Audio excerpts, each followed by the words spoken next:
nisimaw, Sinjuri nisimaw ċabċipa kbira l-kor u anka l-mużiċisti illi għedina unnek maħna jakkumpanjaw. U ilhom jippreparaw għal din il-miċja dawn l-aħħar jiem biex propju jimxi kollox sew. Ta' min jisemmi kollu jirringrazzja Mirjam lil dawk il-ħafna, il-mijiet ta' persuni li kienu involuti f'kollox biex kollox imur sew. Wieħed japprezza li biex jittella ċerimonja bħal din ta' dan il-livell ikollok bżonn ta' ħafna koordinament. Kemm midja, kemm il-lat liturġiku, kemm il-lat kollox naħseb hekk, kemm il-lat loġistiku minħabba s-sigurtà.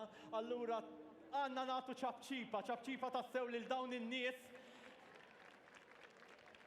li sadalodu ma qetgħu xejn bil-ħidma tagħhom u jsolvu ħafna problemi li setgħu inqelgħu biex din iċ-ċelebrazzjoni u din iż-żjara tal-Papa setet tkun waħda ta' suċċess. Qed naraw issa lil Papa propju dieħel fil-Belt fejn fil-Belt Victoria fejn hemmhekk sejjer jirkeb il-Pope Mobil flimkien ma l-isqof tagħna Anton Tewma u minn hemm iterraq it-triq lejn dan is-santwarju fejn aħna qegħdin preżenti. Hemm ħafna nies li wkoll nislu fit-toroq biex jilqgħu u jsellmu lill-Papa.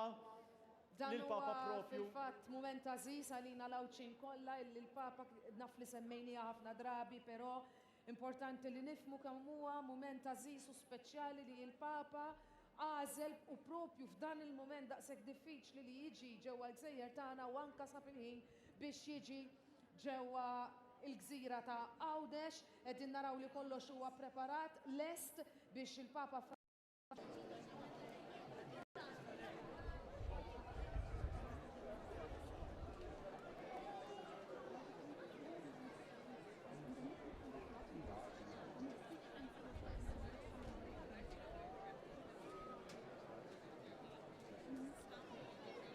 Hawnhekk mal-ħin komplew jinġabru aktar nies kif tistgħu taraw ukoll permezz tal-immaġni numru konsiderevoli ta' nies li nġabar f'din il-lokalità bħalissa tinbidel propju l-karozza l-Papa bil-karozza privata li għamel il-wasla tiegħu bjaġa Għawdex issa jidħol ġol Pope Mobil li tiegħu jibqa' fiha sal-wasla ta' bin propju f'dan il-moment il-Papa tela fil-Pope Mobil u għalhekk merħba sabiħa merħba allegru tawra l-poplu li nġabar f'din il-lokalità fil-Belt ta' Rabat Għawdex hawnhekk maħna wasalna ħabta tal-4 ta' nofsinhar diġà kien hawn numru konsiderevoli ta' nies li nġabru minn kmieni filgħodu għal dawn ukoll nies li nġabru hawnhekk mistennija għall-Papa. Naturalment kellimna wkoll osservajna n-nies jiżdiedu mal-ħin, speċjalment meta ġrid l-aħbar li l-Papa wkoll miss il-gżira oħtu niżel propju f'din il-gżira. Naturalment l-antiċipazzjoni kompli tiżdied kif madwar kwarta ilu l-membri tas-sigurtà wkoll għaddew mill-istess triq bħal mija wkoll il-prassi u l-protokoll tas-sigurtà. Fil-fatt kif nistgħu naraw ukoll il-Ministru ta' Għawdex Clint Camilleri għadu kif ukoll laqa lill-Papa fuq din il-gżira u bekk jibda wkoll issa il-vjaġġ tal-Papa Franġisku mhux biss fil-gżira kif għamel dalgħodu Malta iżda wkoll issa f'Għawdex biex imbagħad jibda it-triq għal santwarju kbir fejn hemmhekk ukoll se jmexxi l-laqgħa tal-Papa. Tistgħu taraw il-Papa minnu fih isellem lin-nies miġbura issa minn fuq il-Pope Mobil. Kuntentizza tan-nies naturalment viżiva kif għal numru ta' sigħat issa stennew li l-Papa jasal fosthom. Hawnhekk fejn hawn il-maġġor parti li sta jsejħilek tan-nies li nġabru ftit fuq il-pjazza Kennedy fejn il-Papa propju tela fil-Mobil. Hawn stennija wkoll u antiċipazzjoni kbira biex issa l-Papa wkoll jasal fost l-Awċin u l-Maltin kollha li ġabru hawnhekk. Naturalment ukoll nafu kemm huma tant tal-qalbu xkejknin il-Papa, numru konsiderevoli wkoll ta' xkejknin hawnhekk il-perpru b'nadar li ġew imqasma bil-wieni tal-Vatikan l-isfar u l-abjad. Esperjenza indimentikabbli għalihom żgur mhux forsi li jibqgħu jiftakruha għal tul ta' ħajjithom u sal-karozzi bdew jiċċaqalqu propju f'triq tiġrija u se jitilgħu wkoll għall-Pjazza Indipendenza. Nistgħu naraw ukoll hawnhekk it-twissijiet il-membri tas-sigurtà sabiex isir ikomplu jitħarrek fil-ġnub u għalhekk hu jista' jgħaddi ukoll il-Papa skortat mill-membri tas-sigurtà nistgħu naraw ukoll il-formazzjoni hemmhekk tal-Pulizija li kellhom ukoll biċċa xogħol impenjattiva immens f'dawn il-jumejn u nistgħu nisimgħu wkoll il-marċi ferrieħa li kif iddiskrivejna qabel qed jitwasslu permezz taż-żewġ gażini, żewġ banet u gażini ta' din il-lokalità tar-Rabat, qed titkellem dwar il-Banet Leone u la Stella taħt il-direzzjoni la Stella ta' Dr. John Gallia u il-banda Leone fid-direzzjoni ta' Colin Attar kien hemm il-ftehim li jsir dan il-marċ ferrieħi sabiex il-Papa wkoll mal-wasla tiegħu f'din il-belt ukoll ewlenija fuq din il-gżira jingħata merħba verament sabiħa, merħba l-Eglunza nistgħu ngħidu li kull fejn mar il-Papa kellu merħba mill-aktar ferrieħu għall-Eglunza nistgħu nitkellmu wkoll dwar l-entużjażmu li rajna dalgħodu fil-kapitali f'Misraħ San George hemmhekk erba' sigħat sħaħ anke qabel ma wasal il-Papa iż-żgħażagħ l-arti l-mużika l-maġina ħolqu atmosfera indimentibbli mal-wasla tiegħu il-Papa wkoll evidenti wkoll il-gost u l-pjaċir tiegħu meta raba jnieh l-entużjażmu mhux biss forsi ta' nies avvanzati f'età iżda wkoll nies żgħażagħ li urew biħġarhom l-entużjażmu għal żjara tal-Papa. Issa kif nistgħu naraw il-Papa biex aktar il-fuq u bekk jagħmel ukoll fit-triqtu lejn pjazza l-Indipendenza n-nies fil-ġnub tat-triq biħġarhom ixejru il-bnadar bil-wien tal-Vatikan l-isfar u l-abjad xkejknin fuq l-ispalel ta' misserietom jew kellha tagħhom u ratuhom ħarsu mill-bot jippruvaw jilħqu wkoll jilħqu xi ftit il-Papa Franġisku fil-ewwel miġġa tiegħu f'Malta u għawdex issa l-Papa verament jinsab qrib hawnhekk il-qalba ta' din il-belt warajja wkoll jinstemaw l-ħsejjes tal-banet lokali, l-ħsejjes ta' dik il-toma ta' kultura lokali li tant hija l-qalb il-Maltin u l-Awċin kollha, toma li forsi ilna xi ftit jew isma' nisimgħu minħabba naturalment il-flagell tal-pandemija. Iżda naturalment toma li għandha tfakkarna fuq is-sabiħ kollu li toffri l-kultura Maltija u tfakkarna wkoll fil-mumenti sbieħ li ġejjin kif verament hawn atmosfera ta' festa fil-Rabat. Iċ-ċabċib, il-ħsejjes marbuta u issa kif tistgħu taraw jintensifika il-merħba sabiħa li jagħti il-poplu li nġabar hawnhekk il-Papa issa jgħaddi naturalment il-ġewla kollha. Il-Papa Franġisku jsellem lin-nies li jinsajlhom hawnhekk sigħat li ġabru ħafna ukoll kmieni filgħodu. Papa biex issa lejn il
Iva, ma rekkix bajnija, ma naf. Ġokafer tal-plastik. No, għandek il-memory card jgħedda ġokafer tal-plastik. Taħħom. Covers tal-memory card stess. Għalek il-pouch ta' fuq. Il-basket, il-kalċu. Għallek kif tiftaħ il-basket.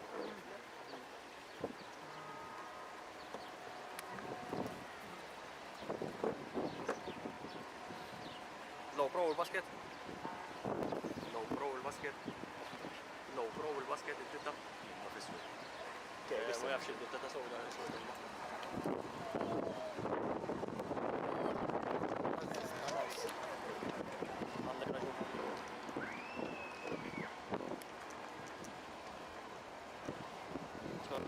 Matthew, basket.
Ma nafx qed tgħid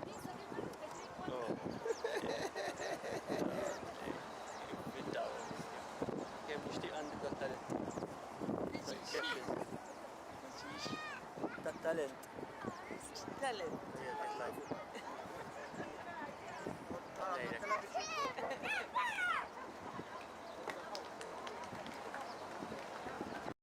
Id-dar minn hawnhekk illum.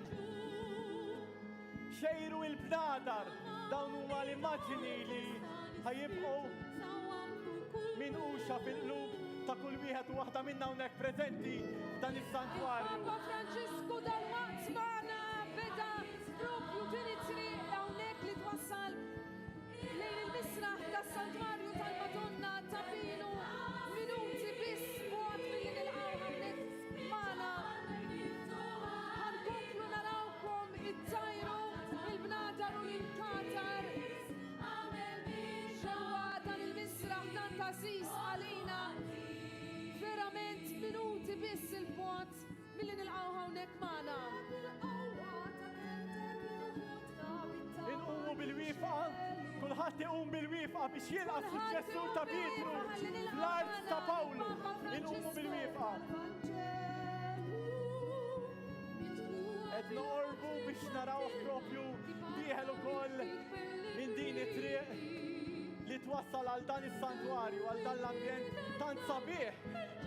Ukoll imdawwar mill-ambjent u mill-bidja għawċija. Kemm hu sabiħ li tara dawn ix-xeni.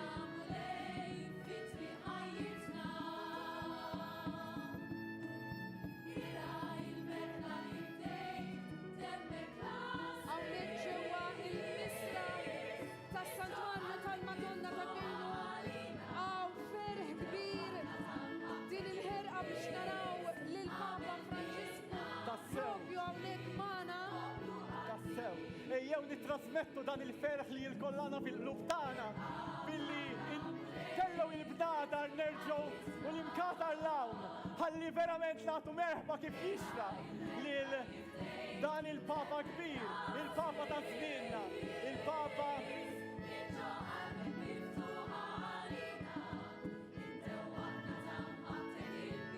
Dawn ix-xeni meraviljużi tal-gżira sabiħa tagħna ta' Għawdex. Verament mument speċjali li naraw dan il-Papa kbir għaddej propju mit-toroq tagħna. verament ftit minuti oħra u jkun hawnhekk magħna il-Papa Franġisku din is-sena 2022 għażel illi iżur wara l-Passa ta' San Pawl lil pajjiżna.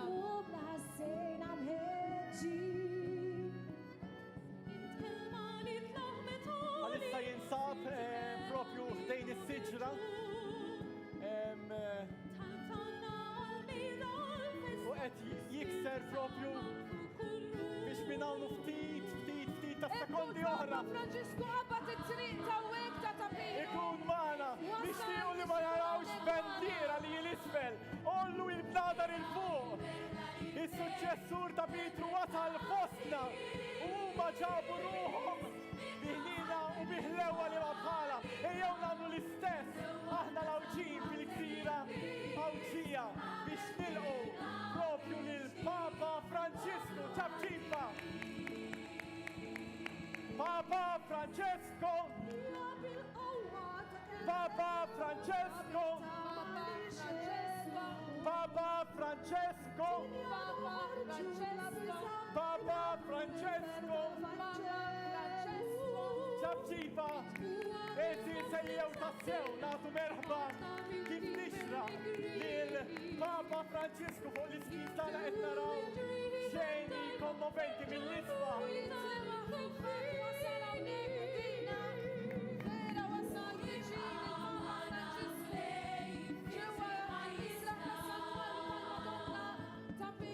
Huma xejni kif qed tilkom qabel surreali meta tara persuna ta' dan il-kalibru. Mexxej tal-Knisja Kattolika jterra mit-toroq tal-Gżira Awġija. Nadar il-fuq ċabċipu ħajat.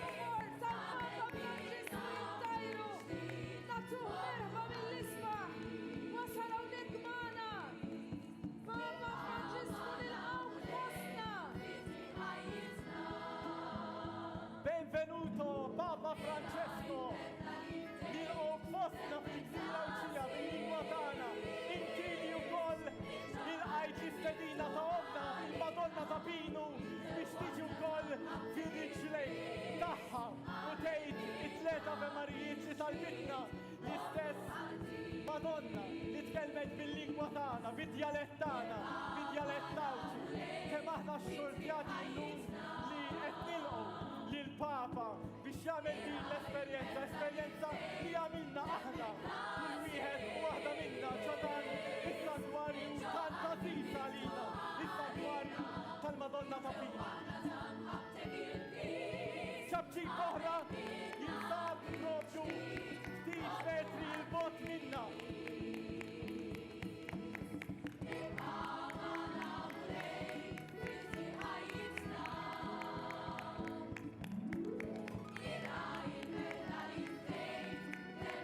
Papa Francesco, jidher liħel issa Papa Francesco. Ħanismakom Papa Francesco. Papa Francesco. Papa Francesco. Papa Francesco. Nadar il-fuq, imkasar il-fuq. Propju diġà qed jinġema il-Papa il-mexxej tal-Knisja Kattolika hawnhekk ġewwa dan il-misraħ li jagħti għas-santwarju ta' Pinu, santwarju tal-qalb tal-ġens Malti u Awġi u magħna llum jingħaqad ukoll is-suċċessur ta' Pietru. Flimkien, Papa Francesco, ħanismakom! Papa Francesco, Papa Francesco, Papa Francesco, aktar, Papa Francesco, Papa Francesco, Papa Francesco,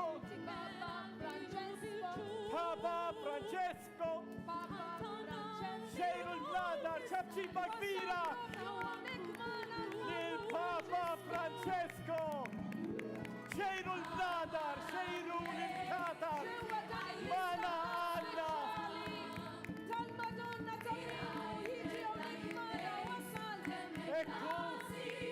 tal-fitness li jilbot minna dan il-persuna ġdid u il-Madonna ta' Pinu jilqa lis-suċċessur ta' Pietru dak li wassal il-kelma ta' Ġesu bil-qawwa tiegħu ċabċi per this. Papa Francesco, benvenuto tra noi! Papa Francesco! Flimkien! Papa Francesco! Papa Francesco! Papa Francesco! Ecco Papa Francesco! Ibqgħu xejnu l-bladar il-fuq ħala rakom! Papa Francesco! Merħba kbira li Papa Francesco fostna flimkien ċabċiba!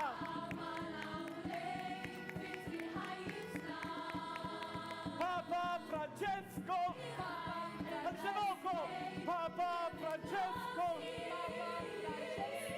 Papa Francesco! Papa Francesco! ċabċiba kbira lil Papa li jinsab liħel hawnhekk fiħdan il-Madonna ta' Pinu. Xi grazzja għandna, xorti kbira, inxejru lil Papa li tagħti ħobb lill-umanità. Papa Francesco! Papa Francesco! Papa Francesco! Papa Francesco! Papa Francesco! Papa Francesco! Papa Francesco!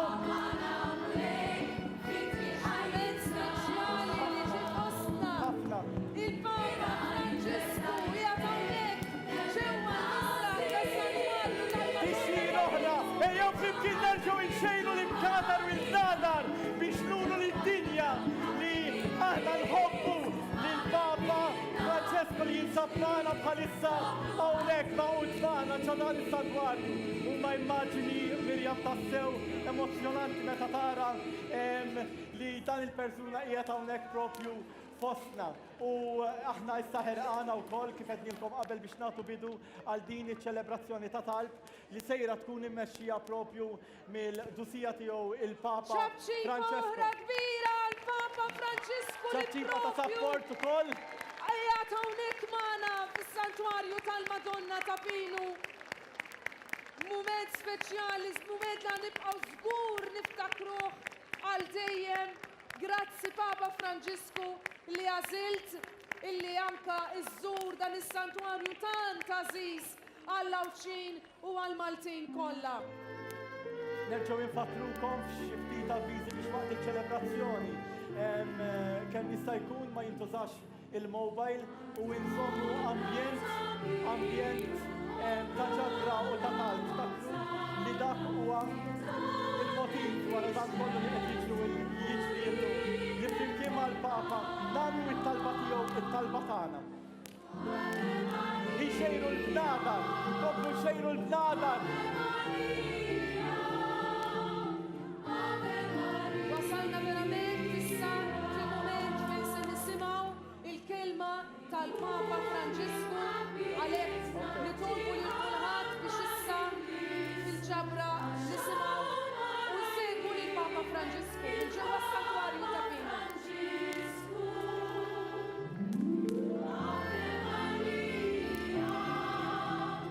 Ave Maria.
Ave Maria, piena di grazia, Signore è con te. Tu sei benedetta fra le donne, e benedetto è il frutto del tuo seno, Gesù. Santa Maria, Madre di Dio, prega per noi peccatori, adesso e nell'ora della nostra morte. Amen. Ave Maria, piena di grazia, Signore è con te. Tu sei benedetta fra le donne e benedetto è il frutto del tuo seno, Gesù. Santa Maria, Madre di Dio, prega per noi peccatori, adesso e nell'ora della nostra morte. Amen. Ave Maria, piena di grazia, Signore è con te. Tu sei benedetta fra le donne e benedetto è il frutto del tuo seno, Gesù. Santa Maria, Madre di Dio, prega per noi peccatori, adesso e nell'ora della nostra morte. Amen.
Padre, del Figlio e dello Spirito Santo.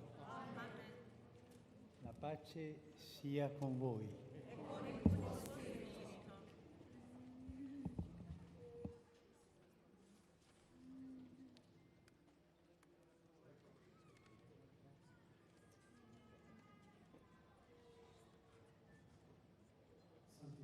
Benvenuto a Gozo.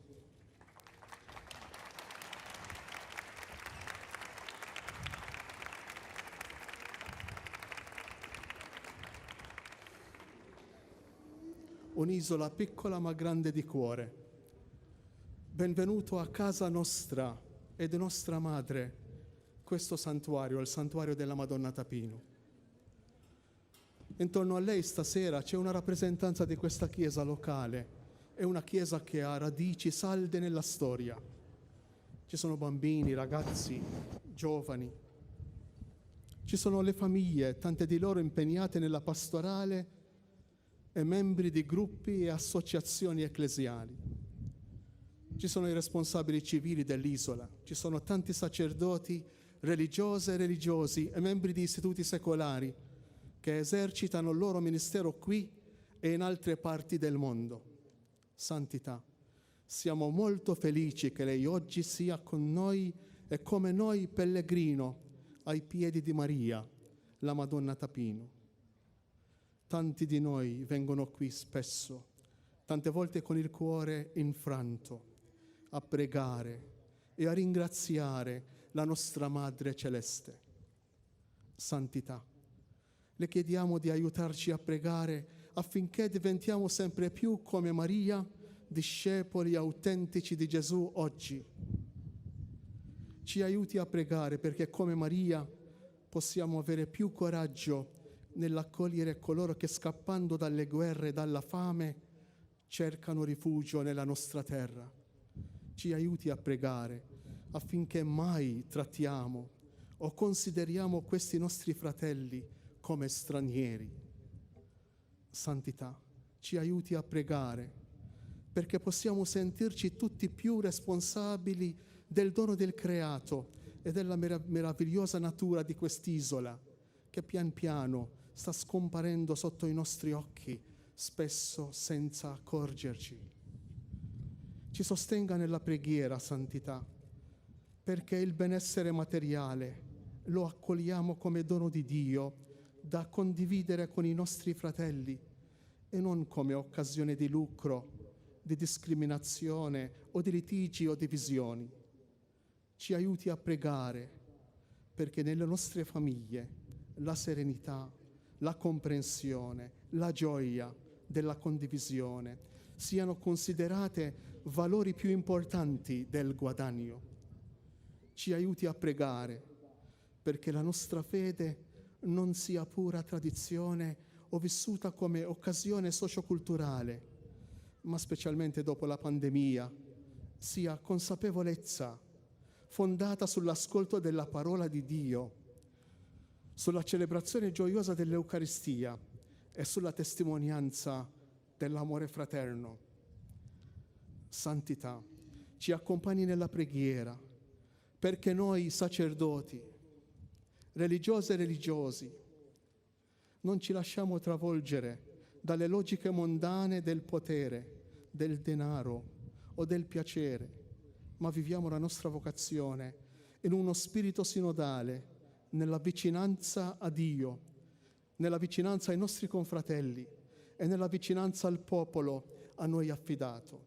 Grazie, Santità, di essere con noi stasera a pregare ai piedi di Maria per questa porzione del popolo di Dio, per tutta la Chiesa e per tutto il creato. Grazie, Santità.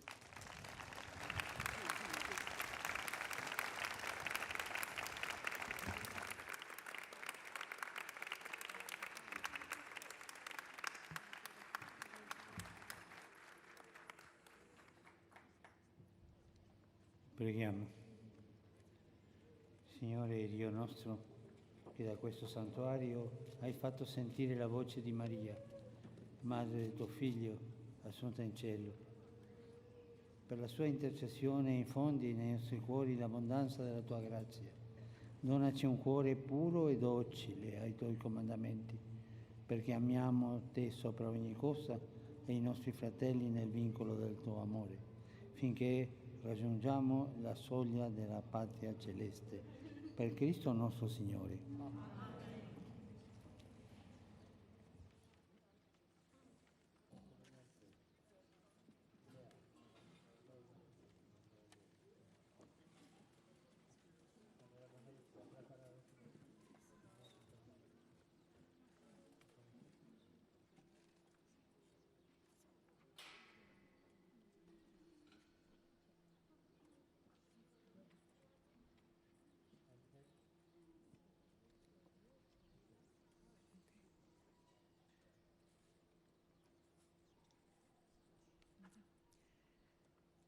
Santità, jiena Sandy u żewġi Dominik, inna miż-żewġin 29 sena, wara 3 snin ta' eruzija. Wara sena l-mulej irregalarna tarbija, Nicole, li ftit tal-ġimgħat ilu għamlitna nannit, u meta flimkien ma' żewġa Kristjan tawna l-iċkejkna teja. Ta' 23 sena, meta kien ilni biss 4 snin miż-żewġa, jiena ġej diagnosed multiple sclerosis. Minn dakinhar il-qoddim ħajjitna bdiet tinbidel. U aktar ma beda jgħaddej iż-żmien, is-sintomi ta' din il-kundizzjoni bdew jiżdiedu. Aktar ċertu ħolm ta' żożija beda jisfa fix-xejn. F'dawn l-aħħar xhur is-sitwazzjoni komplikat iktar ruħa u minħabba l-immobilità tiegħi li waslet għal aktar komplikazzjonijiet, ir-riżultajt ukoll pożittiva għal COVID.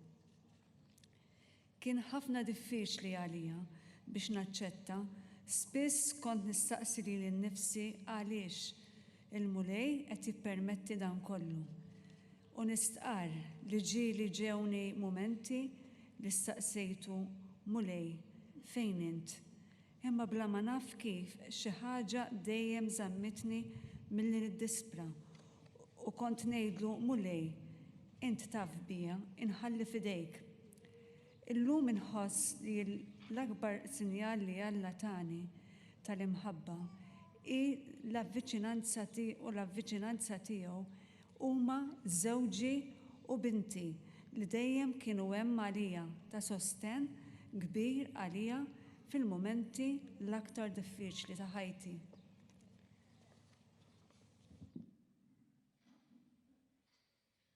Santità, jekk Marti Sandy qalet li jienu binta konna regala għalija, nista' ngħidlek li hi kienet l-akbar rigal ta' Alla għalina. L-esperjenza ta' tbatija li jgħixna u li qed ngħixu flimkien mhux biss kisritna jew beditna minn xulxin, imma aktar għaqditna u saħħitna fl-imħabba ta' bejnietna bħala familja. Bħal Sandy jien ukoll ġieli jgħidlu, mulej għaliex jien, għaliex Marti, għaliex il-familja tagħna. U nistqar mhux dejjem sibt it-tweġiba li xtaqt. Imma bil-mod il-mulej tagħni grazzja li nibda nifhem din kienet propju l-missjoni tiegħi li nkun qrib Marti u nerfa' magħha is-salib. Illum tallimt li meta tbatija tgħixha b'imħabba ma tibqax tbatija, imma ssir ferħ. Jien żgur li f'din il-mixja kienet kbira għajnuna kbira il-kelma t'Alla li jien u Sandy konna niċċelebraw, nimmeditaw fil-laqgħa tal-Leksja Divina. Għalhekk jiġu mumenti li fihom inħossni se notor. Il-mulej b'xi mod dejjem jerġa' jagħtini l-qawwa biex inkompli l-mixja tas-salib flimkien ma' Marti.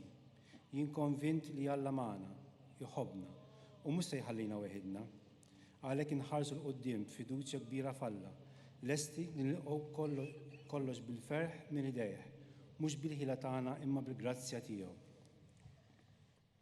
Santità, berikna u itlob għalina.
Aziz Santità, biex tivvjaġġa minn tarf sa ieħor fiċ-ċokon ta' din il-gżira ma tridx wisħin. Iżda żgur li għawdex joffri mkejjen mill-isbaħ fejn wieħed mhux biss jistrieħ imma wkoll jista' jsib ken meta jkun għaddej minn mumenti diffiċli. Dan li kont qed infittex xi snin ilu f'ħadd wara nofsinhar meta ħriġt bil-karozza bla ebda destinazzjoni f'moħħi. Hekk kif kont għaddejja minn quddiem is-santwarju ta' Pinu, rajt il-bib miftuħ u ħassejt xi ħaġa fiha tgħidli biex nidħol. Kienet il-vuċi tal-om qed issejjaħli kif kważi 140 sena ilu għamlet ma' Karmni Grima. Minn dakinhar dan is-santwarju baqa' id-destinazzjoni ewlenija tiegħi. Ejja hija sejħa għax fih dan Marija issib il-paċi li qed tfittex u fih dana issib it-teżor li jimlik bil-ferħ, Ġesu. Minn dan il-post għażiż, Marija tissokta issejjaħ u tagħti tant tama lill-eluf ta' pellegrini li jiġu jżuruha. Żgħażagħ, anzjani, familji reliġjużi, hawn kulħadd iħossu mill-quh u tant persuni jiġu jpoġġu id-tbatijiet tagħhom u l-ferħ tagħhom fiġlejn l-om. Hija wkoll id-dar fejn wieħed ifittex iskiet, bogħod mill-istorbju id-distrazzjonijiet. Saħansitra anke fis-sigħat bikrin tal-lejl hawnhekk tilmaħ persuni fosthom żgħażagħ li jiġu fis-skiet taċ-ċintier tas-santwarju biex jidħlu f'konverzazzjoni mal-om. Kemm familji tagħna jiġu jitolbu it-talba tar-Rużarju quddiem il-mużajċi tal-Misteri tar-Rużarju. It-talba li fil-messaġġ li inti battilna dakinhar tat-tberik tagħhom iddiskrivejta bħala il-ġmiel tat-talba kontemplattiva, sempliċi u aċċessibbli għal kulħadd. U għalhekk, Aziz Santità, f'din iż-żjara tiegħek fil-Gżejjer tagħna, żjara li timliena b'tant ferħ, ma stajna nilqewk fl-ebda post ieħor li f'Għawdex li f'dan is-santwarju tant għażiż għalina. Hekk din għalik ukoll tkun żjara li tagħtik serħan u paċi. It-talb għalik ma jonqos qatt biex il-Madonna ta' Pinu tkompli takkumpanjak u tħarsek fil-missjoni tiegħek. Grazzi.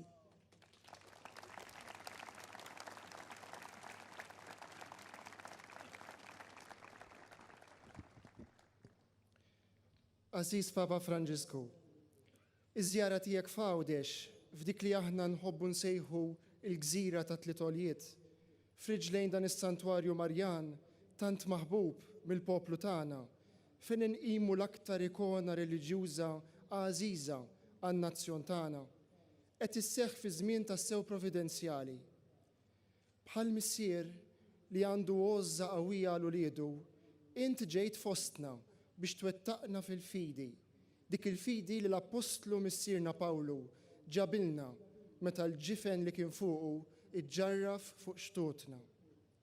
Hija fidi din moddija lilna mill-ġenituri tagħna, mill-katekisti, mill-komunitajiet parrokjali u mix-xhieda ta' tant missjonarji illi missirijietna żammew tixel bħal mużbieħ mal-medda tas-sekli.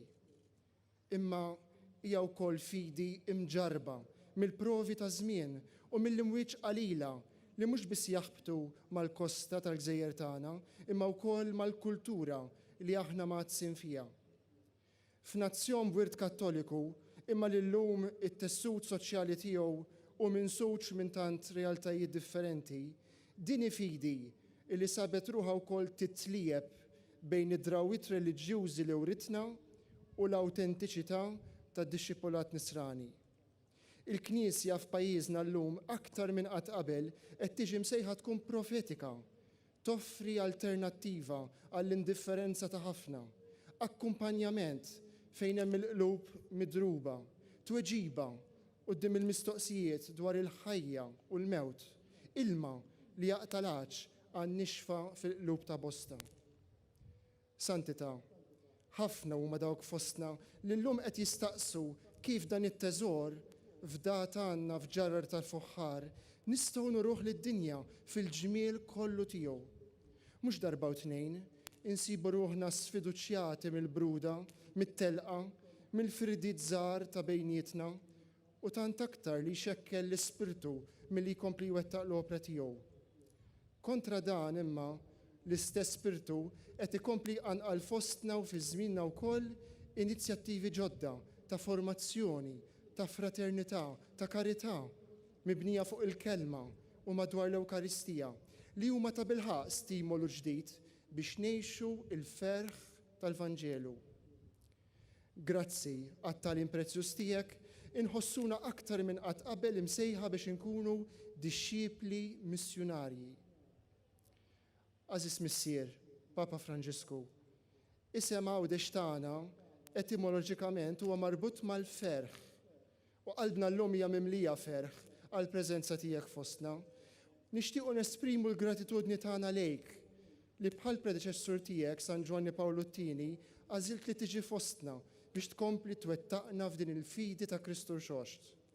Minn qalbna inweduk talbna biex il-missjoni tiegħek tkompli ddawwal il-mixja tal-poplu qaddis u fidil ta' Alla.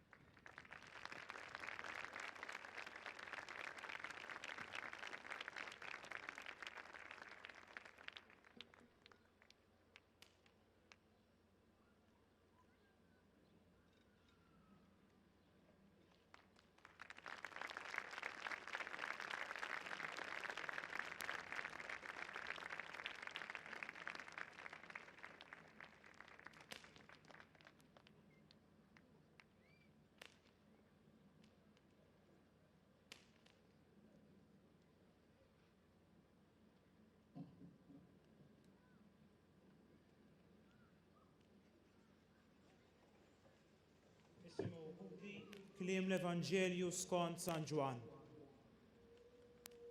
F'dik is-sija kien hemm wieqfa ħdejn is-salib ta' Ġesu ommu, oħt ommu, Marija ta' Klejofa u Marija ta' Magdala. Mela kif Ġesu lemaħ lill-ommu u lid-dixxieplu li kien iħobb wieqaf ħdejja, qal lill-ommu, Mara, hawn hu ibnek. Imbagħad qal lid-dixxieplu, hawn hi ommok. U minn dak il-ħin id-dixxieplu ħada għandu.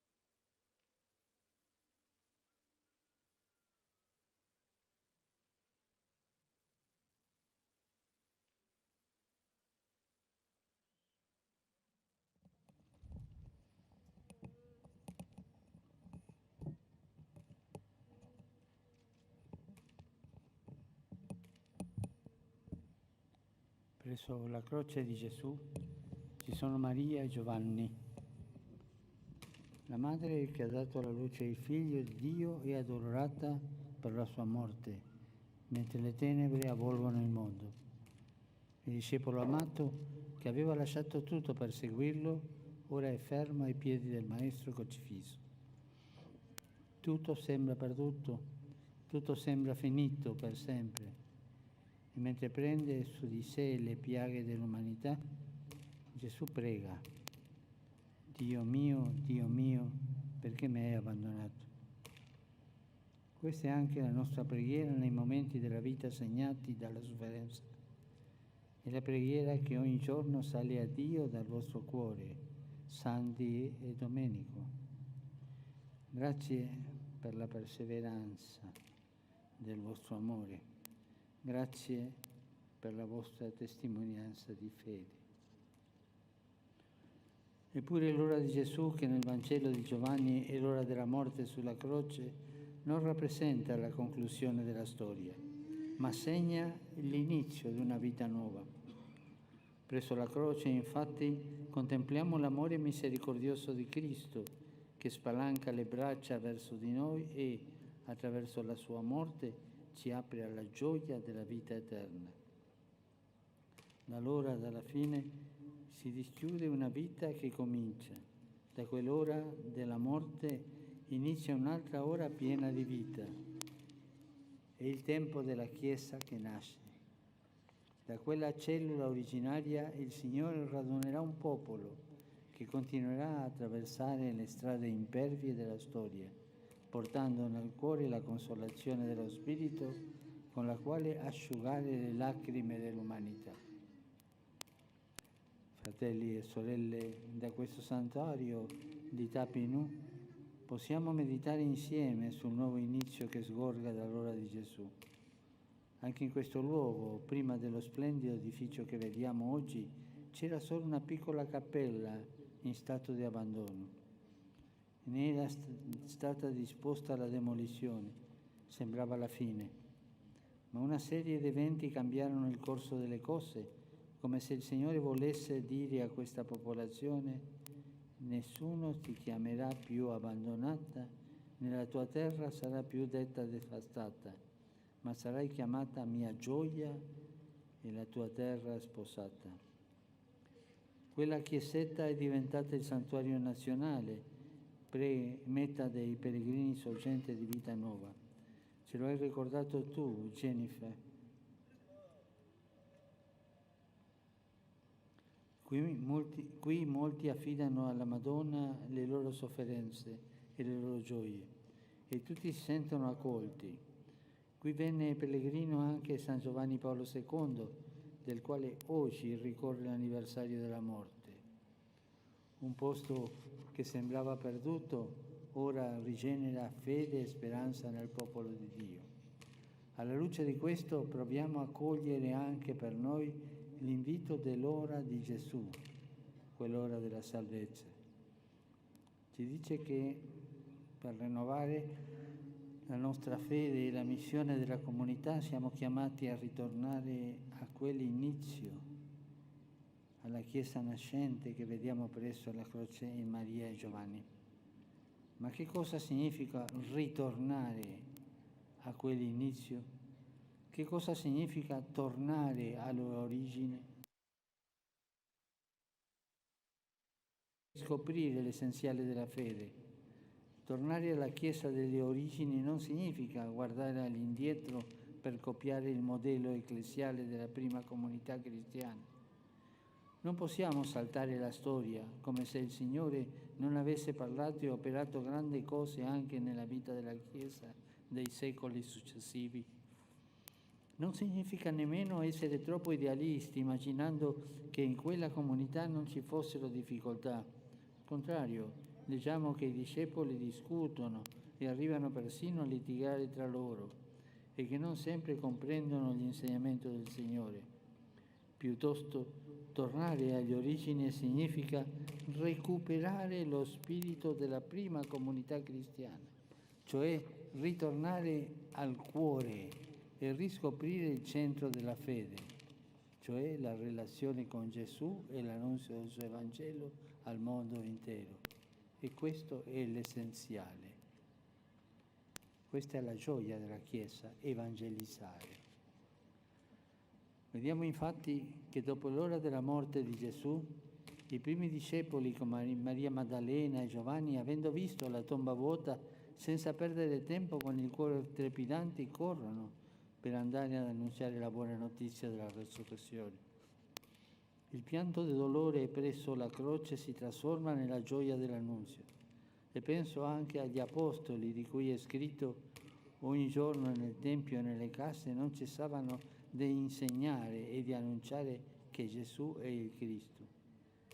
La principale preoccupazione dei discepoli di Gesù non era il prestigio della comunità e dei suoi ministri, non era l'influenza sociale, non era la ricercatezza del culto, no. L'inquietudine che li muoveva era l'annuncio e la testimonianza di Cristo, perché la gioia della Chiesa è evangelizzare. Fratelli e sorelle, la Chiesa maltese vanta una storia preziosa da cui attingere tante ricchezze spirituali e pastorali. Tuttavia, la vita della Chiesa, ricordiamocelo sempre, non è mai solo una storia passata da ricordare, ma un grande futuro da costruire, docili ai progetti di Dio. Non può bastarci una fede fatta di usanze tramandate, di solenni celebrazioni, belle occasioni popolari, momenti forti ed emozionanti. Abbiamo bisogno di una fede che si fonda e si rinnova nell'incontro personale con Cristo, nell'ascolto quotidiano della Sua parola, nella partecipazione attiva della vita della Chiesa, nell'anima della pietà popolare. La crisi della fede, l'apatia della pratica credente, soprattutto nel dopo pandemia, e l'indifferenza di tanti giovani rispetto alla presenza di Dio non sono questioni che dobbiamo addolcire, pensando che tutto sommato un certo spirito religioso resista ancora. No. A volte infatti l'impalcatura può essere religiosa, ma dietro a quel vestito la fede invecchia. L'elegante guardaroba degli abiti religiosi infatti non sempre corrisponde a una fede vivace animata dal dinamismo dell'evangelizzazione. Occorre vigilare perché le pratiche religiose non si riducano alla ripetizione di un repertorio del passato, ma esprimano una fede viva, aperta, che diffonda la gioia del Vangelo, che sia capace di diffondere la gioia del Vangelo, perché la gioia della Chiesa è evangelizzare. So che avete iniziato attraverso il Sinodo un processo di rinnovamento. Vi ringrazio per questo cammino. Fratelli e sorelle, questa è l'ora in cui tornare a quell'inizio, sotto la croce, guardando la prima comunità cristiana, per essere una Chiesa a cui stanno a cuore l'amicizia con Gesù e l'annunzio del suo Vangelo, non la ricerca di spazi e attenzioni. Una Chiesa che ha al centro la testimonianza e non qualche usanza religiosa. Una Chiesa che desidera andare incontro a tutti con la lampada accesa del Vangelo e non essere un circolo chiuso. Non abbiate paura di intraprendere, come già fate, percorsi nuovi, magari anche rischiosi, di evangelizzazione e di annunzio che toccano la vita, perché la gioia della Chiesa è evangelizzare. Guardiamo ancora alle origini, a Maria e Giovanni sotto la croce. Alle sorgenti della Chiesa c'è il loro reciproco gesto di affidamento. Il Signore infatti affida ciascuno alle cure dell'altro. Giovanni a Maria, Maria a Giovanni, così che da quell'ora il discepolo la colse con sé. Ritornare all'inizio significa anche sviluppare l'arte dell'accoglienza. Tra le ultime parole di Gesù dalla croce, quelle rivolte alla madre e a Giovanni esortano a fare dell'accoglienza lo stile perenne del discepolato. Non si trattò infatti di un semplice gesto di pietà, per cui Gesù affidò la mamma a Giovanni perché non rimanesse da sola dopo la sua morte, ma si tratta di un'indicazione concreta su come vivere il comandamento sommo, quello dell'amore. Il culto a Dio passa per la vicinanza al fratello. E quanto è importante nella Chiesa l'amore tra i fratelli e l'accoglienza del prossimo. Il Signore ce lo ricorda nell'ora della croce, nella reciproca accoglienza di Maria e Giovanni, esortando la comunità cristiana di ogni tempo a non smarrire questa priorità. Ecco tuo figlio, ecco tua madre. È come dire: siete salvati dallo stesso sangue, siete un'unica famiglia, dunque accoglietevi a vicenda, amatevi gli uni gli altri, curate le ferite gli uni degli altri, senza sospetti, senza divisione, dicerie e chiacchiere e diffidenza. Fratelli e sorelle, fate sinodo, cioè camminare insieme, perché Dio è presente dove regna l'amore. Carissimi, l'accoglienza reciproca, non per pura formalità, ma in nome di Cristo, è una sfida permanente. Lo è anzitutto per le nostre relazioni ecclesiali, perché la nostra missione porta frutto se lavoriamo nell'amicizia e nella comunione fraterna.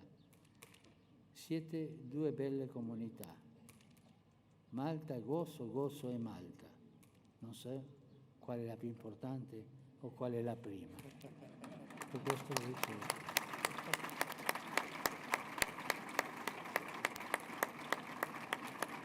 Proprio come due erano Maria e Giovanni. Le parole di Gesù sulla croce siano allora la vostra stella polare per accogliervi a vicenda, creare familiarità, lavorare in comunione e sempre andando avanti nell'evangelizzazione, perché la gioia della Chiesa è evangelizzare. Ma l'accoglienza è anche la cartina di tornasole per verificare quanto effettivamente la Chiesa è permeata dallo spirito del Vangelo.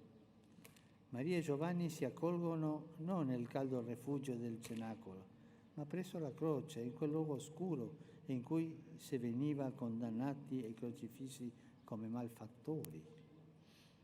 E anche noi non possiamo accoglierci solo tra di noi all'ombra delle nostre belle chiese, mentre fuori tanti fratelli e sorelle soffrono e sono crocifissi dal dolore, dalla miseria, dalla povertà, dalla violenza.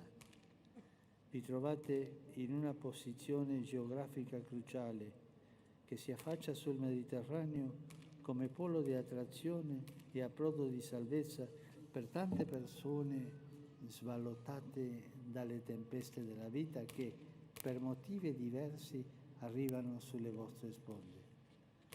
Nel volto di questi poveri è Cristo stesso che si presenta a voi. Questa è stata l'esperienza dell'Apostolo Paolo, che dopo un terribile naufragio fu calorosamente accolto dai vostri antenati. Gli Atti degli Apostoli affermano: gli abitanti ci accolsero tutti attorno a un fuoco che avevano acceso perché era sopraggiunta la pioggia e faceva freddo.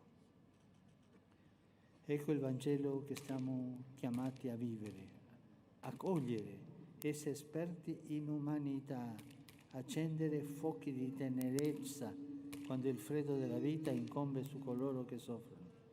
E anche in questo caso, da un'esperienza drammatica nacque qualche cosa di importante, perché Paolo annunciò e diffuse il Vangelo e in seguito tanti annunciatori, predicatori, sacerdoti e missionari seguirono le sue orme, spinti dallo Spirito Santo per evangelizzare, per portare avanti la gioia della Chiesa che è evangelizzare.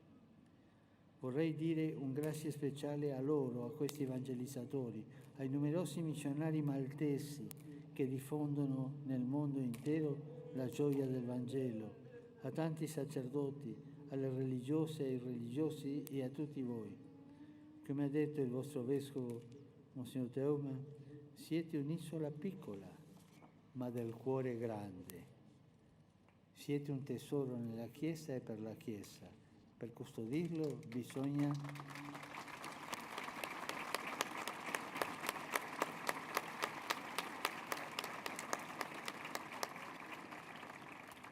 lo dico un'altra volta. Siete un tesoro nella Chiesa e per la Chiesa. Per custodirlo bisogna tornare all'essenza del cristianesimo, all'amore di Dio, motore della nostra gioia, che ci fa uscire e percorrere le strade del mondo, e all'accoglienza del prossimo, che è la nostra testimonianza più semplice e bella del mondo, e così andare avanti, percorrendo le strade del mondo, perché la gioia della Chiesa è evangelizzare. Il Signore vi accompagna su questa via e la Vergine Santa vi guidi. Lei che chiese di pregare 3 Ave Maria per ricordarci del suo cuore materno, riaccenda in noi, suoi figli, il fuoco della missione e il desiderio di prendersi cura gli uni dagli altri. La Madonna vi custodisca e vi accompagni nell'evangelizzazione.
Obbedienti alla parola del Salvatore e formati al suo divino insegnamento, possiamo dire misierna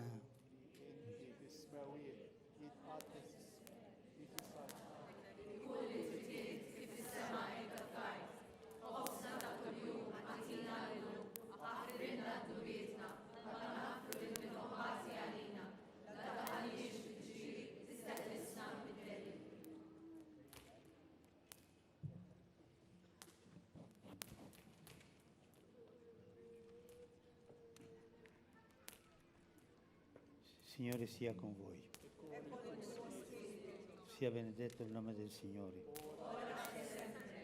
Il nostro aiuto è nel nome del Signore.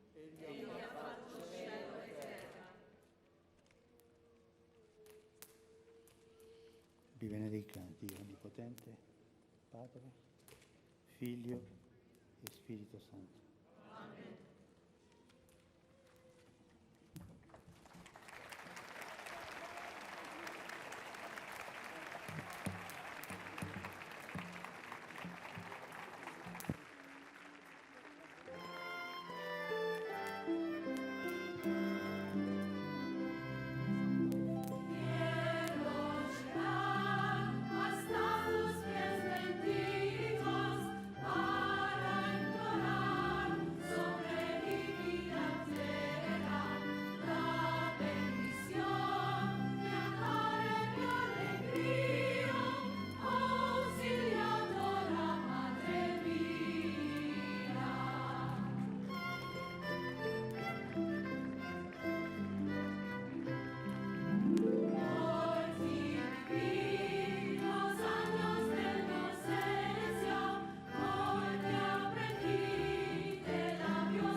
jinxaqlaq minn postu u jieħdu ftit paċenzja issa biex noħorġu.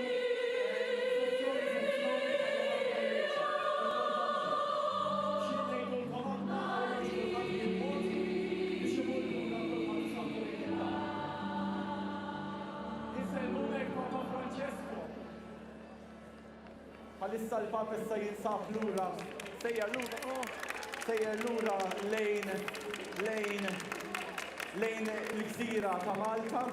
Importanti li ħadd ma jqum minn postu żommu l-post tagħkom ħalli jista' jkun ħadd ma jweġġa. Importanti nżommu il-post tagħna fejn konna ħalli ħadd ma jweġġa. Nitolbukom, joġobkom. Hawnhekk mhux suppost joħorġu. Sorry.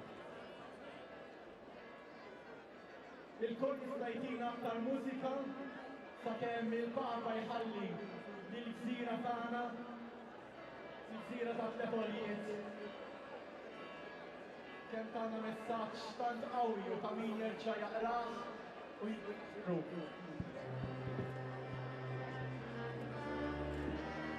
Nerġgħu nitolbukom biex kulħadd iżomm il-post tiegħu